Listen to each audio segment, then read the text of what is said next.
Today on For the Record. The Parkway East is one of the most heavily traveled corridors in the country, really. We are just days away from a 25-day closure of part of the Parkway East. This was like, school will be out, the colleges are going to be out.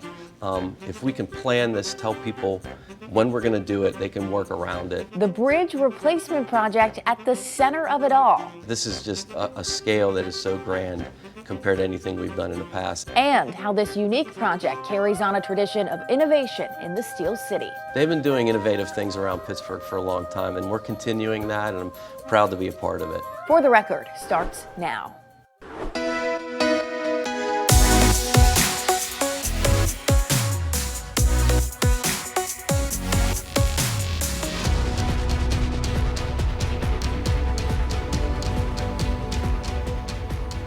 Welcome to For the Record. I'm Lily Coleman, and right now we are a mere days away from the planned 25-day closure of part of the Parkway East for the Commercial Street Bridge Replacement Project. The Parkway in the area of the bridge will close Friday night, July 10th, and isn't expected to reopen until Monday, August 3rd. Today, I sit down with PennDOT District 11 Executive Jason Zhang to discuss the project, how long it's been in the works, what drivers need to know during this extended shutdown, and why the work being done is so important. Let's go to my interview now. First and foremost, Jason, thank you for being with us. This is a really exciting time for you guys. Yeah, thanks for having me on. Yeah, it absolutely is. Yeah. Let's talk a little bit about this. This is something that has been looming over the city of Pittsburgh, this closure of the Parkway East. We are quickly approaching it. Talk about the planning and preparing and what really goes into a project of this magnitude. Yeah, I mean, this is one of the most heavily traveled bridges that we have in the city. 100,000 vehicles. The Parkway East is one of the most heavily traveled corridors in the country, really. So this has been in planning for over 8 years. The funding was first announced about 8 years ago that we got the funding for it, and then design has been progressed through those years. We made the decision to slide it in about 4 years ago. We started talking about it about 5 years ago, but when we were looking at the various alternatives of how do you do something like this, and it's a very unique location with the tunnels being right there, so that is a fixed point of the road, the tunnel outlet right there, Squirrel Hill, where you've got to connect the road there. So, and it's kind of a technical term, kind of a funky turn right there, and to move that bridge on either side would have been bad curves getting into it. So we did also decide that it has to go back. The best thing is to put it back right where it is. So now, how do you do that with 100,000 vehicles every single day? So yeah, very, very complex project, a lot of planning, a lot of little details.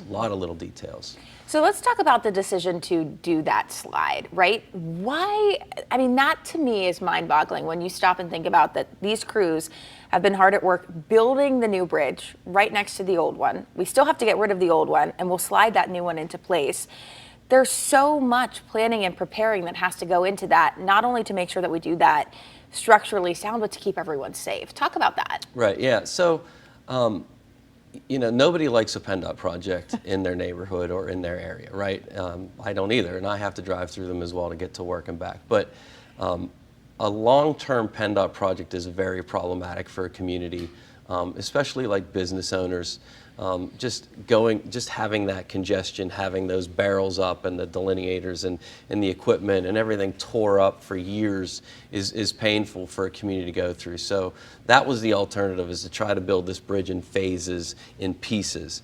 So a 1 month closure of the Parkway, yeah, it sounds daunting, but if you look at the alternative there of a 4 year, it would have been 4 years of weekend closures, extended weekend closures, lane restrictions, a lot of that. And then working in the city of Pittsburgh is very challenging. We have so many events. We love to do so many things here in the city. We have races, we have Steeler games, Pirate games, Penguin games, who am I forgetting? But there's so many things, concerts. So anytime you want to close something for a weekend, well, it turns out we have an event, we can't close this weekend. So this was like, school will be out, the colleges are going to be out.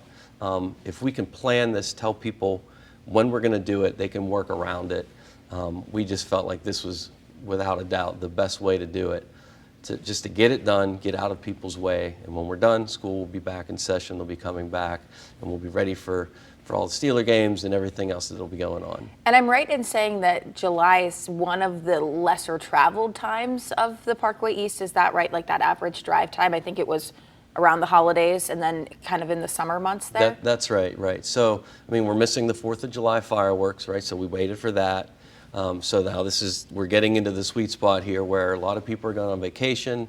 Like I said, the University of Pittsburgh, CMU, a lot of the colleges are out right now. So, I mean, there's some summer classes, but it's not like a fall term. All the schools, local school districts, and yeah, a lot of people are going on vacation. Or we've been saying this now for a few years, we're going to do it in July, so plan your vacation maybe. Try to avoid the pain if you can. So yeah, it's the other low period is between Christmas and New Year's, but that's problematic with weather. If you get a snowstorm, and then we're using a lot of hydraulic equipment. Hydraulic equipment doesn't like cold weather. So this is definitely the prime time to get something like this done. Talk about some of that equipment. I mean, you said just recently you visited the site and you're always seeing something new that you didn't notice the last time you were there. Yes, so we are using our contractor, who is S&B Fay. They're using a subcontractor called Mamuit, and I think I'm saying that correctly, Mamuit. They are an international company. This is the 3rd time in my career that I've worked with them on something like this. This is very unique, but they move big things. That's what they do. They go around the world and they move big things. So they are here. The equipment came across the Atlantic Ocean from the Netherlands. That was where they last were using it. I'm not sure what they were doing with it, but it is very, very impressive. And when you see it in person, and I'm very fortunate to be involved with this, you see the mass of this structure and you see that equipment set up. And in my mind, I'm like, wow, we're doing this. So yeah, it's very impressive, very specialized equipment, probably all custom designed, I would imagine. But yeah, it's very, very impressive. A lot of electronics. I mean, you're moving, let's see, you're moving like 28 points at the same time, very carefully, because you can't bend the bridge. You have to be very careful with the bridge. You don't want to damage it. So, and you have to do it very slowly and methodically, again, so you don't induce forces into that, swaying forces or crack. We don't want to crack the brand new bridge deck. So it has to be done very carefully.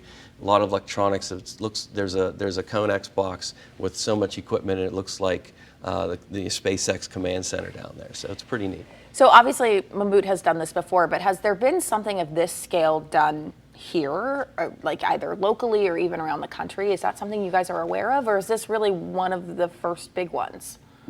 I could just say not to my knowledge, certainly not in my career. I've been with PennDOT 29 years, and I've been doing this for over 30 years, but not in my career, not to this scale, not nearly this scale. We've slid things in before. We've built bridges in segments. We did Route 50 in Bridgeville. We did it over weekends, but nothing to this magnitude. I mean, this is exponentially bigger, and not only is the bridge so much bigger, it's an entire bridge. We've done superstructures, things like that, but not an entire bridge, and certainly not on a road that carries 100,000 vehicles a day. So yeah, this is just a scale that is so grand compared to anything we've done in the past. And I don't know, I've looked for YouTube videos of others that have done this. I haven't found anything this big. And from what I'm told is the people that are working for Mammut are also impressed. They're like, wow, this is actually really cool what you're doing here. So I think maybe we set a trend with this, because I really do think this is just so advantageous for the region and the community to be able to get this done so quickly. How great is that to shine that positive spotlight on not only this area, Pittsburgh, Western Pennsylvania, but then also your crews? I mean, your guys and gals have been very hard at work planning for this, preparing for this, and then ultimately doing the work to get us to this point. Oh, I mean, it's very proud to live. I grew up in Pittsburgh. I went to Pitt. Very proud of my local roots and community here. And most of the people on this job are all local. I mean, our design team, HDR, they have been in Pittsburgh for, forever. I don't know, a long time. They built a lot of the big bridges in Pittsburgh.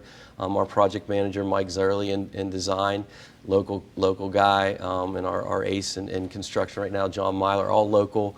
And we're the city of bridges, and this is nothing new, like innovation with bridges. I mean, you could look at old things like I forget when it was, the 20s or 30s, they floated a bridge down the river and set it up somewhere else. I mean, they've been doing innovative things around Pittsburgh for a long time, and we're continuing that, and I'm proud to be a part of it.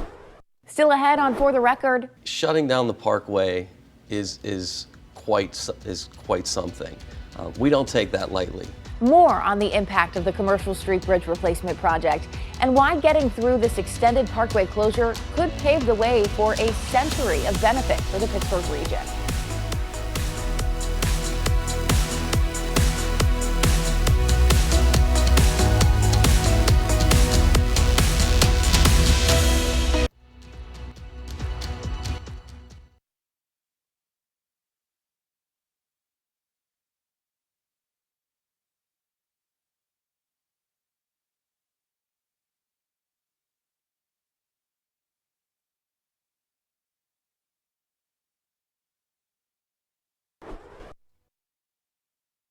Welcome back to For the Record. Let's continue our conversation now about the Commercial Street Bridge replacement project and the 25-day closure of the Parkway East that is, of course, a part of that project. That closure starts late on Friday night, July 10th. And in this part of my interview with PennDOT District 11 Executive Jason Zhang, I ask about the timeline for the project. Let's talk a little bit about the timeline here. So July 10th is that start date, right? August 3rd is the hopeful end date. There are incentives built in. Can you talk a little bit about that? Yeah. So I hope it gets done faster than 25 days. If all goes perfectly to plan, we'll be done before 25 days. If things go horribly wrong, or there's a hiccup, or even just a minor thing and it takes longer, yeah, it will be 25 days is the target in our contract. There's incentives for the contractor to get done sooner. There's also disincentives if they don't hit the 25-day date. And we do that. We do disincentives on all contracts, but we put the incentives in there on this one, obviously, because time is of the essence. It's the Parkway. We want to get it open absolutely as quickly as we can. So that's a good way to do that. Lots of people are very interested in this and watching the progression, even though it will be slow. I know there was points talking about like potentially a live stream. Has that come to fruition? Is there ways people can watch this without getting in the way? Because obviously, once this is happening, you guys want people to avoid the area. There's going to be a live stream, yes. They have been working out the details on how to make that happen, because we're expecting a huge volume of people, because we have had so much interest in this. So we want to make sure that the link doesn't crash the system. So yeah, they're working through that, but there will be a live stream, because there's just no good way to watch it. I mean, there's some places I can think of, but we don't want people down near a blast site, and we don't want people anywhere near the bridge. Even workers, while the bridge is sliding, nobody's going to be under that bridge while it's sliding. So yeah, there's just a lot of safety precautions. Again, we're moving a massive, massive bridge here, and we're also going to blow up the old bridge. So yeah, it's a very, very dangerous thing if you're not taking safety at the highest. Talking a little bit about even after August 3rd, and let's say we're on time, everything's done, there's still a little bit of work that needs to be done after the fact. I'm thinking specifically the park underneath, Commercial Street, getting that back to place. Can you run me through what that looks like?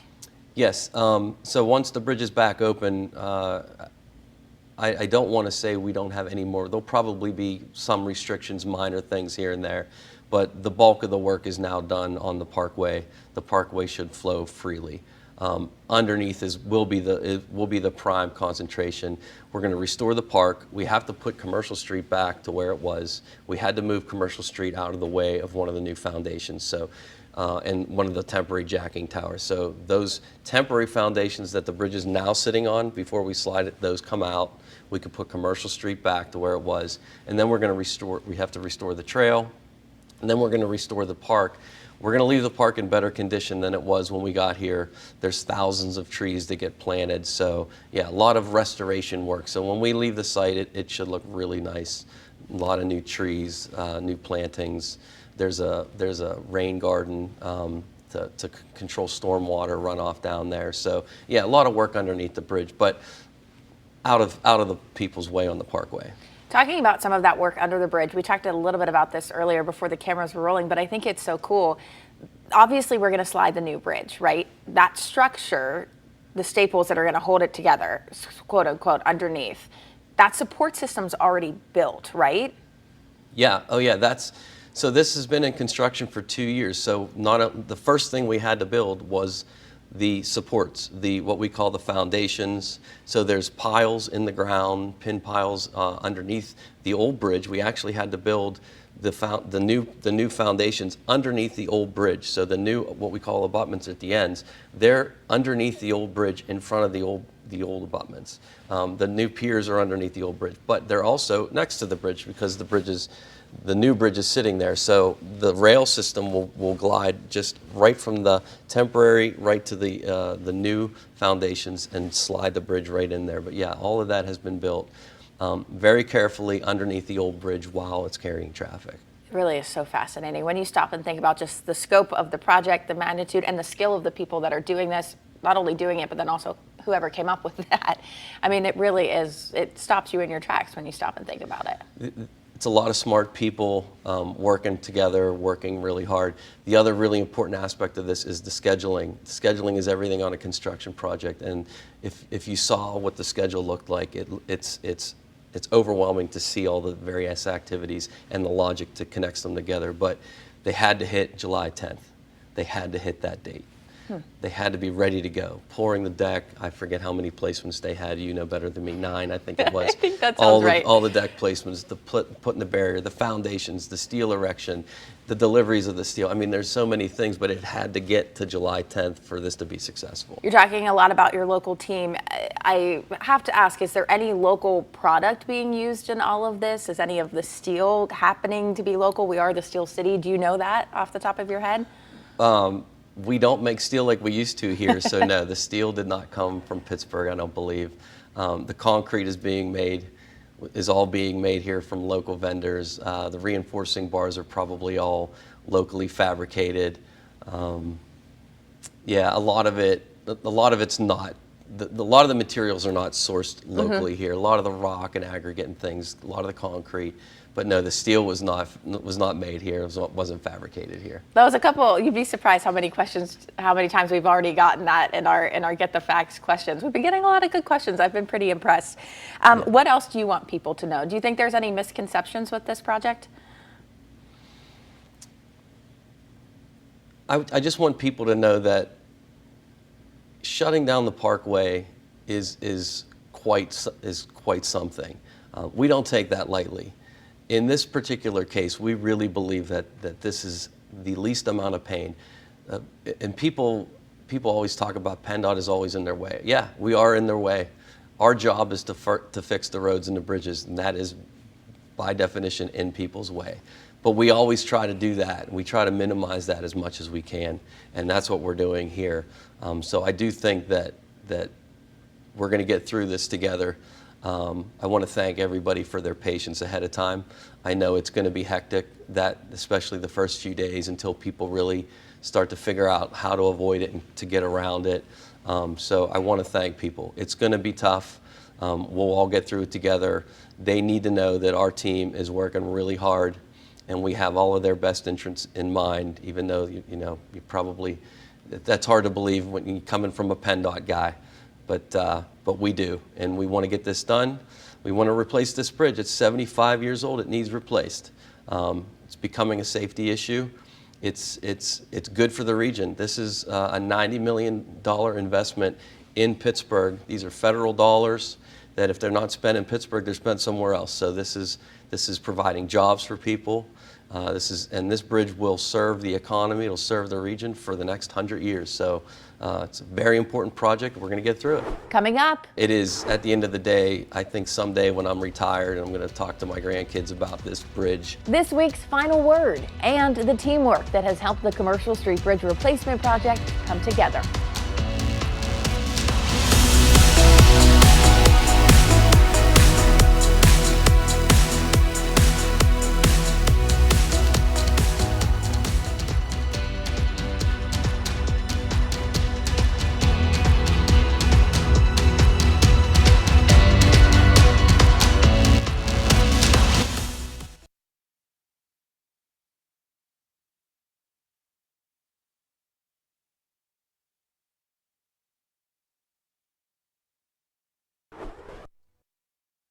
Welcome back to For the Record. A heads up that our discussion with PennDOT District 11 Executive Jason Zhang doesn't end with this week's episode. Coming up Monday during Pittsburgh's Action News 4 at noon, a For the Record Extra. We talk more about the work being done, what drivers need to know as they plan their detour routes, and the important message to be careful when it comes to pedestrians on those unfamiliar streets. Plus, the additional work PennDOT is going to get done during this closure as they aim to improve the Parkway East for all drivers. Don't miss all of that Monday at noon. And keep it here because this week's final word is just 2 minutes away.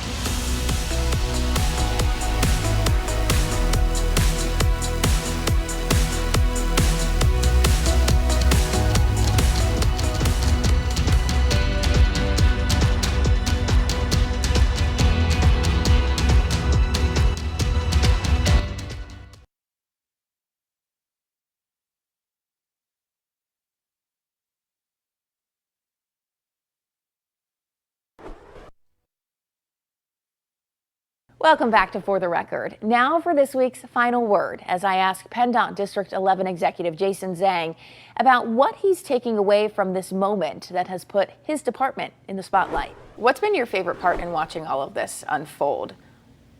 I love watching my team. I'm so proud of them. It's just so great to work with smart people that care so much about their job and what they do. So it's just with all of this planning that has gone on for so many years now, seeing it come to fruition now, and we're getting to the big moment, and we're all very stressed out and very, very nervous about it. But it is, at the end of the day, I think someday when I'm retired, I'm going to talk to my grandkids about this bridge. And did you know that we slid this in? And hopefully the video will still be on YouTube. We could show them. But yeah, it's pretty fascinating, and I'm very proud to be a part of it. I'm a small part of this, really. Definitely some humble words from the local PennDOT executive.